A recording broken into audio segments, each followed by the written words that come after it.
Hello বন্ধুরা, আজকে আমি বানাচ্ছি ধোকার ডালনা। ধোকার ডালনার রেসিপিটা আমি পুরো বলবো। এই দেখুন, এইভাবে কাটতে হবে। থালায় গোল গোল করে সুন্দর চৌকো করে কেটে নিয়েছি আমি।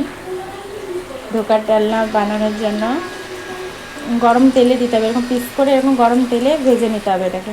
দেখুন কি সুন্দর কালার হয়েছে, কি সুন্দর পিস হয়েছে, কি সুন্দর পিস হয়েছে।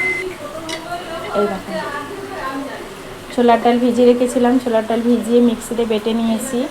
বেটে ব্যাটারটার মধ্যে আদা কাঁচা লঙ্কা বাটা, হলুদ গুঁড়ো, লঙ্কার গুঁড়ো, ভাজা মশলার মধ্যে আছে জিরের গুঁড়ো আর লঙ্কার গুঁড়ো, স্বাদ মতো নুন, স্বাদ মতো চিনি দিয়ে এটাকে গরম তেল দিয়ে দিলাম। তেলের মধ্যে সাদা জিরে দিলাম, সাদা জিরে আর জোয়ান দিলাম। তার মধ্যে ব্যাটারটাকে দিয়ে 10 মিনিট কষাতে হবে ভালো করে। কষানোর উপরেই কিন্তু ধোকার বড়া, মানে ধোকার যে ইয়েটা রেডি হবে, ব্যাটারটা রেডি হবে, বড়াটাও খুব ভালো হবে, মুচমুচে হবে, সুন্দর হবে। দিয়ে থালার মধ্যে সুন্দর করে আমি দিয়ে সাইড সুন্দর করে রেখে দেবো। এরকম করে দিয়ে পিস পিস করে কেটে নিয়ে ভেজে নিলেই ধোকার বড়া রেডি।